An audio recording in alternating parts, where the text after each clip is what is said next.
So, napakagandang hapon sa ating lahat mga kapwa ko ka-farmers, mga ka-viewers from Luzon, Visayas at Mindanao. So, sa hapong ito, ito na po ang ating update no, sa ating sili no, at saka bill yung banda. So, yun po ang ating gawan po mga ka-farmers ng content kasi may isang tayong subscriber, sana sabi niya makagawa daw tayo ng video kahit summarize lang, summary lang sa pagtatanim ng sili at saka veal. Iano na lang po natin ang veal mga ka-farmers kasi sili ang ano niya. Sabi sir, sana makapagawa ka ng video sir or content about sa sili, no? Kahit summary lang sir. Okay, so ngayon mga ka-farmers, ulitin ko from Luzon, Visayas at Mindanao, pati sa abroad at ibang bansa. So sa inyong lahat, maraming salamat po sa lahat kong mga subscriber, viewers, share at commentator. So sa hapong ito mga ka-farmers, ito na po ang request video no, patungkol po sa sili. So iano na lang po natin mga ka-farmers ang veal kasi ang technology natin sa pagtatanim o pag-alaga ng sili at saka veal same lang po sila.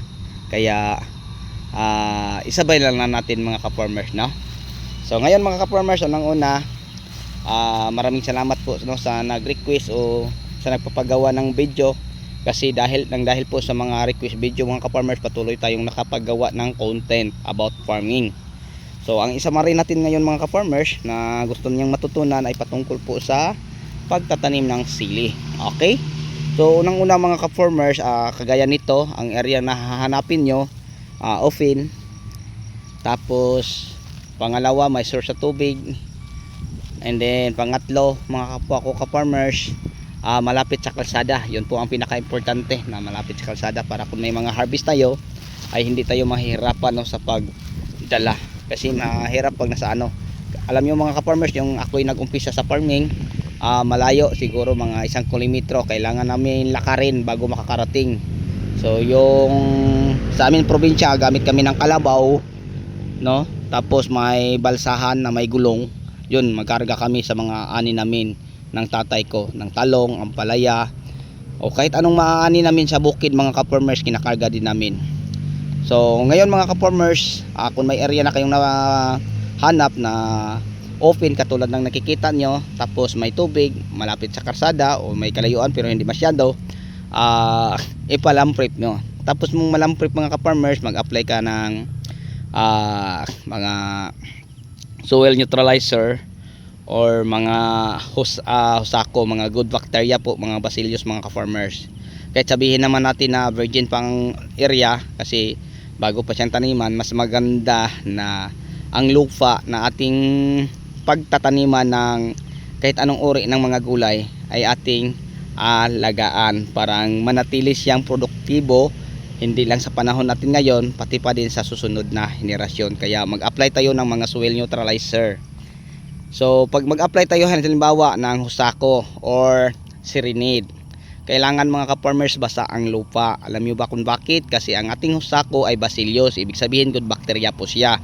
Ganon din si Serenade mga ka-farmers, good bacteria po siya na may kakayahang mag-control sa mga bad bacteria sa lupa. And then tapos ka makapag-spray mga ka-farmers kasi naglalamprip ka, sa pag-final uulitin mo din ang pag-spray. Pwede na ang APSA 80, siya ang soil conditioner, maganda po siya mga ka-farmers. Tapos pag once na maitanim na ang inyong mga punlang pananim, kung gawin mo ang basal application, ang gagawin mo, i-vade mo muna and then butasan mo sa lalim na 6 inches, maglagay ka ng fertilizer. Ang fertilizer na ilagay mo mga ka-farmers, o ulitin ko kung gagayahin mo ang atin ginagawa sa ating mga pananim, Unique 16 isang sako, okay, isang mega multiplan vitamin 25 kilos, 2 Dufus, 2 Wucosim granule. So yun po mga ka-farmers, yung apat na yon ilahok mo, tapos maglagay ka ng 10 to 20 grams sa bawat butas. Kung gusto mo pang maglagay uli ng mga animal manure like ipot ng manok, so ikaw na ang bahala kung gaano kadami mga ka-farmers. Tapos hayaan mo lang no ang mga ipot ng manok na nilalagay mo sa mga butas no, na mainitan, maulanan. bago mo siya pagtataniman. So ang gagawin mo mga ka-farmers, fertilizer muna, tapos ipot ng manok. So mga isang linggo pwede mo na siyang taniman. So sa pagtatanim po nimo ng punlang sili, yung ipot ng manok, takpan mo ng lupa ng mga 2 inches ang kapal bago mo ilagay ang mga punla mong sili. So ipisahan mo ang pagtatanim pati sa bale. So kasi ang bale at ang sili same lang po ang ating technology. Pagkalipas ng 3 araw mga ka-farmers, pwede na kayo magdilig ng fertilizer. So ang fertilizer na inyong ididilig, kahit sabihin na kapag puting kayo hindi pa niya makakain, kasi imagine may fertilizer, ipot pa, tapos sa kapal na lupa 2 inches, hindi pa siya basta-basta makakaabot, no, yung mga ugat niya sa puting. So siguro mga 3 linggo pa bago pa niya mapakinabangan ang mga fertilizer na nilagay mo at saka ipot. So ang gagawin mo mga ka-farmers, ready sa outdoor transplant, pwede ka na magdilig ng fertilizer. So ang fertilizer na ididilig mo, yung hinahalo mong tira na Unique 16 Mega Multiplan Vitamin Dupos at saka Wucosin, 3 kilos sa 1 gram. Tapos ang ididilig mo, isang sardinas sa isang puno. Pwede ka din mga kapwa ko ka-farmers mag-additional ng consort or mga humus sa unang dilig or sirinid ba, no? Parang makakasiguro ka sa mga pananim mo na safe siya sa mga tinatawag nating fungal wilt, bacterial wilt at saka wilting, no?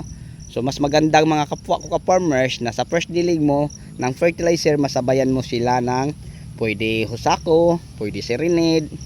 So yun po mga kapwa ko ka-farmers ang ating ilagay, or mga humus or humit ba, no, or consort. So maraming pwedeng ilagay mga ka-farmers sa first application ng fertilizer sa unang 3 days. And then every week mag-add ka ng kalahating kilo. Example, sa 3 days after transplant, 3 kilos. Pagka 10 days, 3.5 kilos. So ang ididilig mo, ganun pa din isang sardinas. Pagka 17 days, 4 kilos, isang sardinas pa din. So ganyan mga ka-farmers, no, ang ating pag-apply ng fertilizer. Ano naman po ang mga fungicide, okay, at saka insecticide na pwede nating i-apply sa sili, yung mga bago pang tanim. So ngayon mga ka-farmers, share ko lang po sa inyo, kung pag-usapan nating insecticide, pwede si Actara. Kahit sa punla, pwede din siya. So pwede siya sa unang isang linggo, no, i-apply si Actara. Ang fungicide natin, pwede din si Sirinid sa unang isang linggo, no, pwede natin siyang i-apply. Pwede sa 0 day, okay, pangatlong araw, pang-5 araw, hanggang isang linggo. Then si Sirinid, pwede siya natin i-apply sa isang taniman, mga 4 lang na beses. So yun lang po si Actara, kahit 2 beses. So yun po, no, mga ka-farmers. Yung mga ibang sakit sa sili, babanggitin lang po natin, yung tinatawag nilang lapnos, no, or leaf spots, o yung mga early blight, late blight, hindi yan mawawala, o anthracnose mga ka-farmers, no, sa sili. So mas maganda na babanggitin natin ang mga gamot. So pag ganito na ang edad, nasa critical stage na sila, mga 30 days or 1 month, pwede ka na maghanda sa kanila ng Amistar, Nutriplant AGA, Green Acres, no, or Luna Sensation. Kasi yun po ang mga magandang fungicide kahit sa maulan na panahon, kayang protektahan po ang ating tanim. One na ma-applyan natin sila mga ka-farmers ng Amistar para po silang nakabuta, kagaya ko, nakapantalon, oh, tapos naka-coat, and then parang naka-umbrella. So yun po ang ating tanim. So sa sobrang lamig, hindi po sila madadatnan. So kahit stress ang ating tanim mga ka-farmers, kasi dapa, nakahalos ng 80% ang dapa dito mga ka-farmers. Bumangon na lang yun, yung puno, nakatagilid. Yan, bagsak yan, Kasi kailangan pa natin to siyang lagyan ng poste o trellis para matalian or tying. So yun ang ating gagawin din mga ka-farmers. So Amistar lang mga ka-farmers at saka Nutriplant AG. And then sa mga nangungulot dito mga ka-farmers, ang unang natin gagamitin dyan, pag halimbawa may napansin kang pangungulot, ang sanhi dyan yung mga broad mite strip, no, mga white fly. So sila po ang sanhi. So mag-spray lang po kayo ng Benevia, no, Benevia lang, and then Atal. Ang Atal, virus transmitted po siya. So yun lang po mga ka-farmers ang ma-recommend ko sa inyo na pwede pong i-spray, no, sa inyong nangungulot na mga sili or veal. Okay, and then sa mga lapnos mga ka-farmers, Amistar at saka Luna Sensation. So yung foliar natin, Green Acres at saka Nutriplant EG. So yun po ang mga magaganda nating gagamitin sa ating tanim na sili at saka sa ating tanim na bell pepper. Okay, so bago tayo magtapos mga kapwa ko ka-farmers, mega love shout out po, no, sa lahat nating mga subscriber, lalo na sa ating mga OFW na subscriber. Maraming salamat po, no, sa patuloy ninyo na pagsuporta.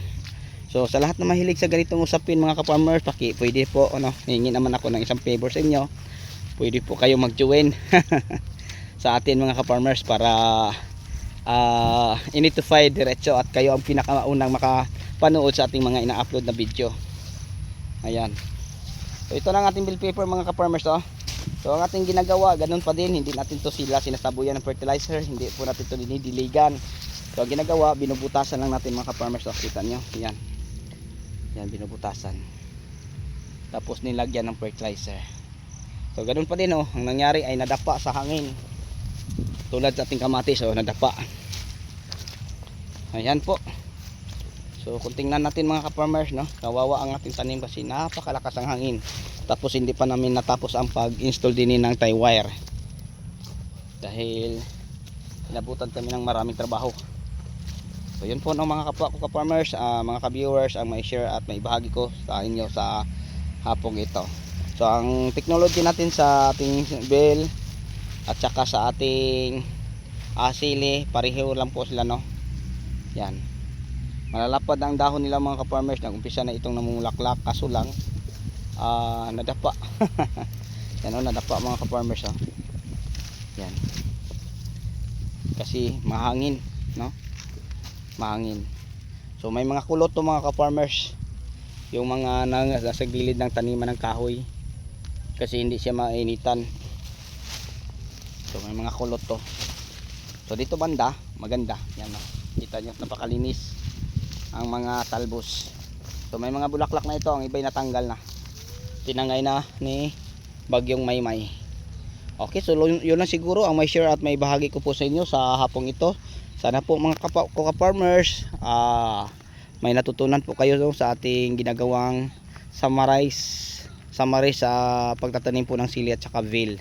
So yun lang po siguro ang may share at may bahagi ko sa inyo sa hapong ito. Hanggang dito na lang.